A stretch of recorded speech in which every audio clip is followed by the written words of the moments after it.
সৌম্য, সৌম্য, সৌম্য।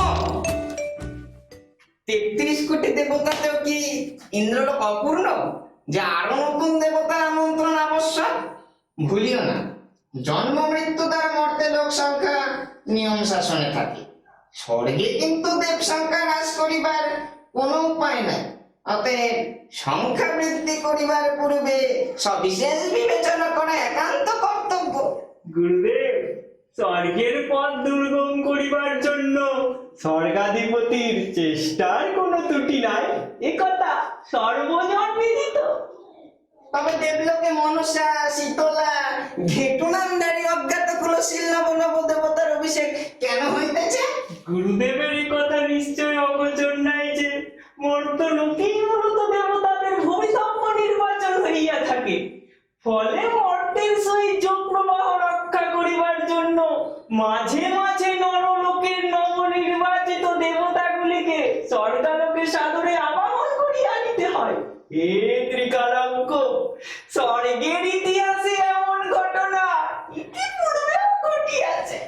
সেই সমস্ত ইতিহাস তো আমার অগোচর নাই, কিন্তু এক্ষণে আমার প্রস্তাব এই যে সেই নিম্ন শ্রেণীর দেবতাদের জন্য একটি উপদেবলোক সৃজন করা হোক এবং তা দ্রুত সম্পাদনের জন্য বিশ্বকর্মার প্রতি ভারার্পণ করা হোক। বুদ্ধবার, তা হইলে উপসর্গই স্বর্গ হইয়া দাঁড়াইবে, আর স্বর্গ উপসর্গ হইবে মাত্র। অতএব গুরুদেব, আমাদিগের আপন স্বার্থে প্রসন্ন চিত্তে তাহাদের কণ্ঠে দেব মাল্য অর্পণ করিয়া তাহাদিগকে স্বর্গে বরণ করিয়া লওয়াই উচিত হইবে। অহ দুরাবৃত্তা নিয়তি, মর্তলোকের প্রসাদ লাভ লালসায় কত পুরাতন দেবকুল আপন দেব মর্যাদা বিসর্জন দিয়েছেন। সে সমস্ত যখন একে একে সহ্য করতে পারিয়াছি, তখন বোধহয় দেবাসনে উপদেবতাদের অধিরোহণ দৃশ্য এই বৃদ্ধ ব্রাহ্মণের কঠিন বক্ষস্তর বিদীর্ণ করিতে পারিবে না, বিদীর্ণ করিতে পারিবে।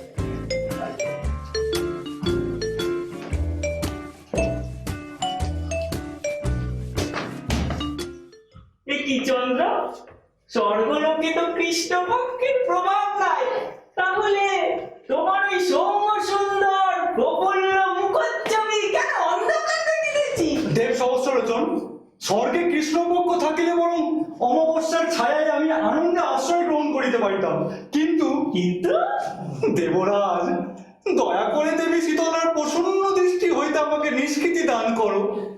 তিনি স্বর্গে পদার্পণ করিয়া অব্দি আমার প্রতি যে বিশেষ পক্ষপাত করিতেছে, আমি একাকিতার যোগ্য নই। তার সেই প্রচুর অনুগ্রহ সকল দেবতাদের মধ্যে সমভাগে বিভক্ত হইলে বরং কারো প্রতি অন্যায় হয় না। তা বান্ধবগণের সহিত ভাগ করিয়া ভোগ করিলে অধিকাংশ আনন্দই বৃদ্ধি পাইয়া থাকে, তাহাতে সন্দেহ নাই। কিন্তু রমণীর অনুগ্রহ সে জাতীয় নহে। তবে সে আনন্দ তুমি সম্পূর্ণ গ্রহণ করো। প্রিয় সখে, তুমি যাহা পাইয়াছ তাহা তুমি বন্ধুকে দান করিয়া দিতে পারো, কিন্তু প্রেম সেরূপ সামগ্রী নহে।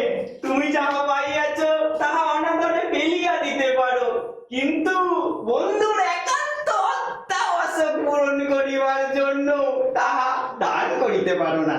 যদি ফেলিয়াই দিতে পারিতাম, তবে বিপন্নভাবে তোমার দ্বারস্থ হইতাম না। এমন অনেক সৌভাগ্য আছে যাহা দূরে নিক্ষেপ করিলেও নিকটে সংলগ্ন হইয়া থাকে। তবে তুমি অপযশের ভয় করিতেছ। চোখে সত্য বলিতেছি, কলঙ্কের ভয় আমার নাই। তবে কি তুমি তোমার অন্তঃপুরলক্ষ্মী প্রিয়তমার অশুভ আশঙ্কা করিতেছ? বন্ধু, তুমি নিশ্চয় অবিদিত নও যে ৭২ নক্ষত্ররালি লইয়া আমার অন্তঃপুর। তাহারা প্রত্যেকেই সমস্ত রাত্রি জাগ্রত থাকিয়া আমার গতিবিধি নিরীক্ষণ করে, তথাপি এ পর্যন্ত নক্ষত্রলোকে কোনো রূপ অশান্তির কারণ ঘটে নাই। সুতরাং ৭২ উপর আরেকটি যোগ করিতে আমি বিদ নয়। ধন্য তোমার সাহস। তবে তোমার ভয় কিসে? দেবরাজ, দেবরাজ, দেবরাজ, দেবরাজের জয় হোক। দেবরাজ, দেবী বিনা পানি স্বর্গ পরিত্যাগের কল্পনা করিতেছেন। কেন? দেবগণ তাহার নিকট কি কারণে অপরাধী হইয়াছে? আপনি নিশ্চয়ই অবগত নন যে এতকাল মানস সরোবরের পদ্মকলিকা দেব দানব কেউই ভক্ষরূপে ব্যবহার করে কিন্তু কিন্তু এই মঙ্গলচণ্ডী শীতলা মনসার নাম্নী দেবীগণ সরস্বতীর কমল বনে চিঙ্গুটি নামক কর্দমচর ক্ষুদ্র মৎস্যের সন্ধানে গিয়েছিলেন এবং অকৃতকার্য হইয়া কমল কলিকার দ্বারা অম্ল ব্যঞ্জন রন্ধনপূর্বক তীরে বসিয়া প্রচুর পরিমাণে আহার করিয়াছেন এবং পিত্তলস্থানে সরোবরের জলে মার্জন পূর্বক স্বস্থানে ফিরিয়া আসিয়াছেন। এবং আমাকে বাঁচতে আছে উহাদের এই ক্ষমাহীন অপরাধের বিচার হেতু উক্ত দেব দেবীগণকে দেবরাজের সভায় হাজির করা হোক। যথা আজ্ঞা মহারাজ।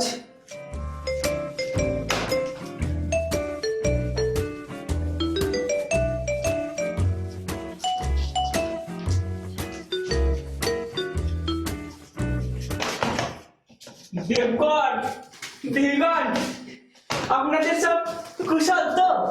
অনুচরগণ সর্বদা আপনাদের জন্য অপেক্ষা করিয়া থাকে তো? মিনসে কি বকছে ভাই? পুরোটা করে মতো মন্দ পড়ে যাচ্ছে দেখো। ওয়ে, তা তুমি বুঝি কর্তা? তা তোমার মন্তর পড়া হয়ে গিয়ে থাকে তো গোটা কত কথা বলি। বলো বলো বলো, ঘেটো কি? এ মানে ঘেটো কি? আমি কি তোমার বাগানের মালিক? এ বাপের জন্মে এমন অভদ্র মানুষ দেখিনি। তা ঘেট, তা আমি যদি তোমাকে ইন্দ্রির না বলে ইন্দিরে বলি তাহলে চিত্তিরা।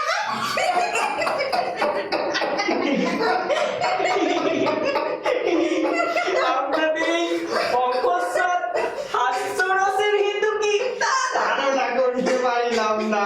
আরে থামো তো, সব বাজে কথা এখন রাখো।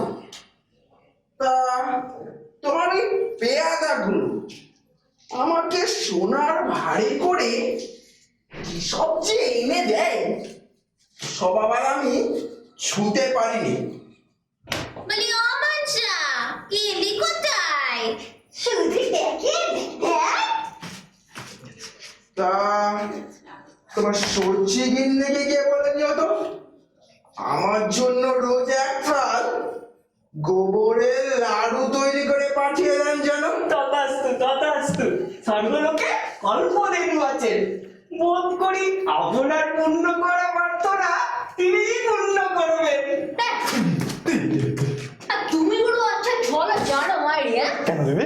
আমাকে আচ্ছা ভোগ ভুকে আছো তো যাক। আর আমি ভাবে তুমি বুঝি অত পুড়ে আছো। অগ্রিমী পক্কা অসলে চার মগা নবাব কুত্তির মতো বসে আছে। তা আমার থেকে সহ্য হলো না বুঝলে? আচ্ছা, আমি ওকে বললুম, বলি ও বড় লোকের ঝি, তোমাদের গন্তর খাটিয়ে খেতে হয় না কথা বলছি। আর তোকে মা দে মাকে যে মাটিতে পা পড়ে না তাই এখন একটু পা দিয়ে বলছি না মারি পুরো ধুম সপ্তবিংশতির ওপরে অষ্টবিংশতিতম যোগ হইলে কিরূপ দুর্যোগ হইতে পারে তা নিশ্চয়ই অনুভব করিতে পারিস না? ওই অনবদ্যে তুমি কোনো হাসা তো পারো মারি। হ্যাঁ কেন? এত ভালোবেসে একটা নাম দিয়েছ। আলো আলো হ্যাঁ, আর একটা কি আমি বলছিলাম কি? বুদ্ধি আনবে অনবদ্যে বলেছি। বুদ্ধি না না, অনবদ্যে অনবদ্যে আনো বুদ্ধি আনো অনবদ্যে আনো বুদ্ধি আনো। অনবদ্যে। তোমার ওই বুদ্ধিতে আমার কিছু করতে পারবে কি? হ্যাঁ আমার কত বুদ্ধির 7 পুরুষকে আমি 7 খাটের জল খাইয়ে এসেছি। আমি কি তেমন মেয়ে নাকি?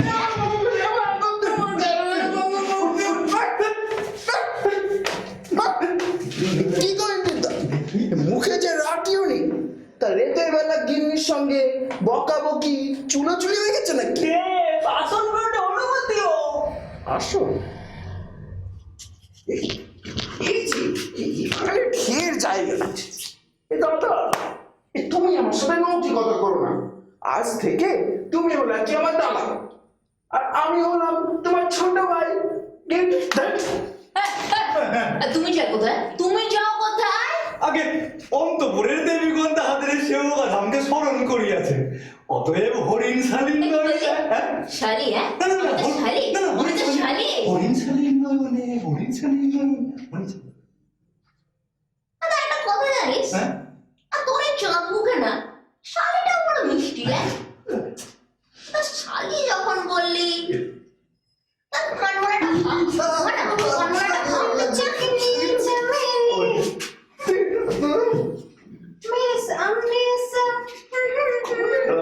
মোলো মোলো মঞ্চাটাকে দেখ, হিংসে ফেটে মনে।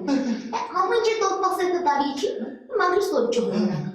এতগুলো পুরুষ মানুষের সামনে ঘুরঘুর করে বেড়াচ্ছে দেখ না, লজ্জাও নাই কোনো। তোমাকে আমার পড়ায় নিয়ে কত কানাঘুষো করে বেড়ায়। জানিস একটা কথা জানি, কার্তিকের সাথে যেরকম করে বেড়াচ্ছে তেমন না, দেখে আমার নাক কাটা যায়। মা বলি আমাদি কার্তিকের ওখানে ঠাঁই হবে না নাকি? হ্যাঁ, চাঁদার এখানে ঘুরঘুর করে বেড়াচ্ছিস। কি বিড়বিড় করছিল কি আমার নামে? তুই নিজে কি? তুই নিজে কি সাক্ষাৎ আসছিস না? তুই নিজে কি? আমি কি? আমি কি?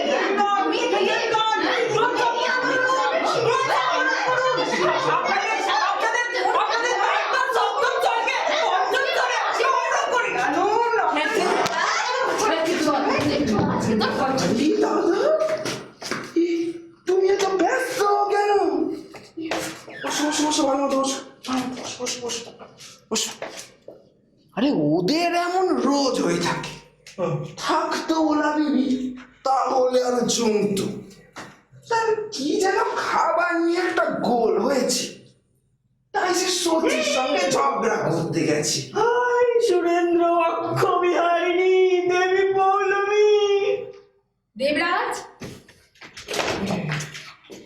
দেবরাজ, এই কর্কশ কোলাহলে আমার দেববিনাশ সরস্করণ হইতেছে, আমার পাগলগণ শূন্য প্রায়। অতএব আমি এই দেবলোক হইতে বিদায় গ্রহণ করিলাম। দেবী দেবী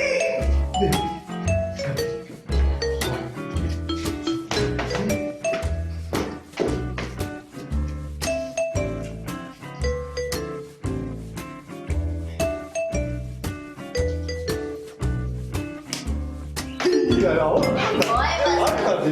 অফিস তো বলা ওইটা দেখিস না রে ভাই, আর হবে না। তুই ভয় পাচ্ছিস তো? আমি আছি তো। আমি আছি, তুই ভয় পাস না। সপ্তদশ কলায় পারদর্শী দেব শশধরকে অধিকতর শোভমান দেখিতেছি যে বড়। দেবী, এই হতভাগ্যকে আর পরিহাসে বিরোধিত করিবেন না। স্ত্রী রাউটির পক্ষ থেকে আমি বহু চেষ্টাতেও নিজেকে মুক্ত করিতে পারিতেছি না। আর্যপুত্র, আপনি নিশ্চয় অবগত আছেন যে এই ভদ্র ললনাটি অনতিপূর্বে আপনার অন্তঃপুরে প্রবেশ পূর্বক আপনার শ্বশুরকুলকে ঊর্ধ্বতন চতুর্দশ পুরুষ পর্যন্ত অশ্রুতপূর্বক উৎসাহ দ্বারা লাঞ্ছনা করিয়া আসিয়াছেন। কি দেবীর সেই অশ্রুত ব্যবহারকে আমরা অধিকার বহির্ভূত উপদ্রব জ্ঞান করিয়া বিস্ময়ান্বিত হইয়াছিলাম, কিন্তু এক্ষণে স্পষ্ট বুঝিতে পারিতেছি সৌভাগ্যবতী আপনারই হস্তে সে অবমাননার অধিকার প্রাপ্ত হইয়াছেন। এক্ষণে আর্যপুত্রকে তাহার নবতর শ্বশুরকুলে বরণ করিয়া আমরা স্বর্গলোক হইতে বিচ্যুতি লাভের জন্য চলিলাম। না দেবী, ভদ্রে কল্যাণী, তোমার সৌভাগ্য অক্ষয় হোক। দেবী, বাস বাস, আমি দেখছি। দেবরাজ, দেবরাজ, আছে শুভ আগমন, শুভ আগমন।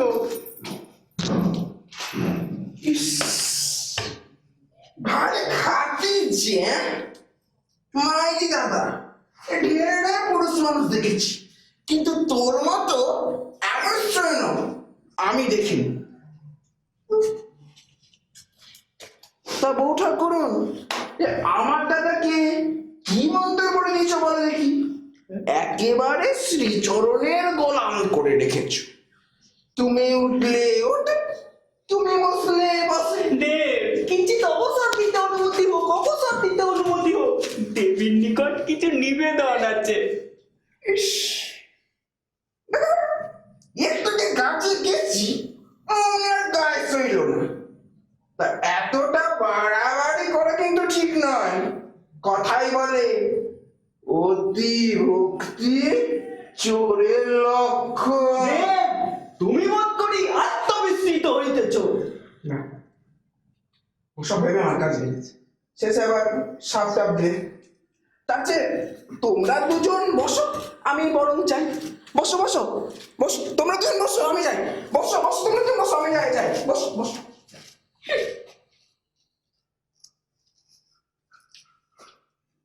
তাই তো বলি, গেল কোথায়?